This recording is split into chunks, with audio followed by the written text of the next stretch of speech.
atacante Gabigol foi punido com 2 anos de suspensão em julgamento concluído hoje 25 no Tribunal de Justiça Desportiva Antidopagem TJDAD. A defesa do jogador já planeja recurso à Corte Arbitral do Esporte CAS. A condenação Gabigol foi denunciado com base no artigo 122 do Código Brasileiro Antidopagem, que tem como pena máxima uma suspensão de 4 anos. O julgamento que resultou na condenação do atacante do Flamengo aconteceu em duas partes e foi online. A votação foi apertada, 5-4 pela condenação do atacante do Flamengo. A semana passada, a sessão foi interrompida após 5 horas de duração e foi retomada hoje. Gabigol foi um dos que deram depoimento. A punição, se prevalecer após o recurso, vai extrapolar o tempo que Gabigol tem de contrato com o Flamengo. O vínculo atual vence em 31 de dezembro de 2024. Como o caso demorou a ser julgado pelo tribunal, a condenação passa a contar a partir do dia do fato, 8 de abril de 2023. Logo, o atacante do Fla, a princípio, só fica disponível para jogar em abril de 2025, que diz o Flamengo Clube de Regatas do Flamengo,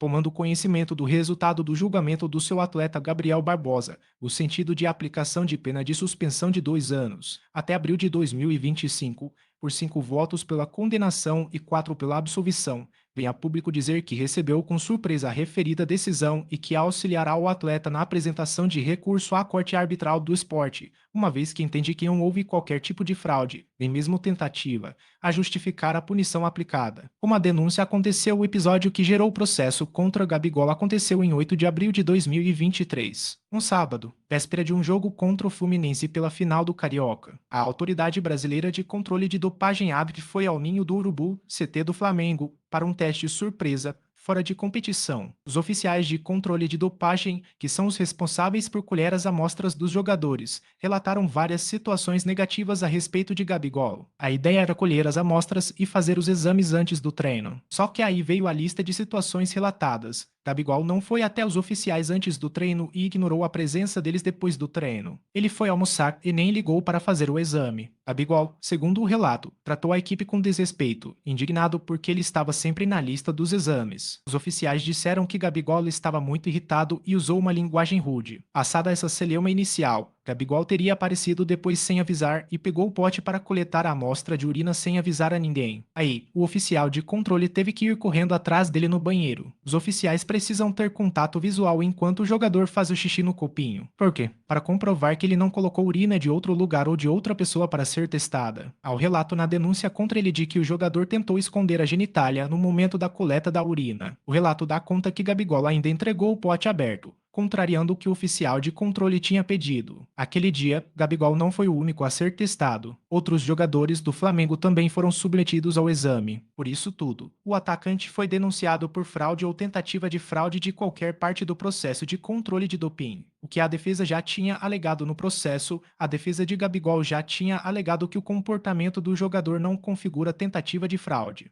Em relação ao tempo depois do treino para a coleta do material, a defesa do jogador disse ainda que isso deveria aguardar um prazo mínimo de 2 horas após a atividade, para que as taxas biológicas não fossem afetadas pelo esforço feito e forneçam um resultado dentro da realidade. O advogado do atacante do Flamengo ainda disse que, caso a entrega do frasco estivesse em desacordo com as normas técnicas e de segurança, caberia aos oficiais recusarem a entrega e exigir uma nova coleta. Só que isso não aconteceu.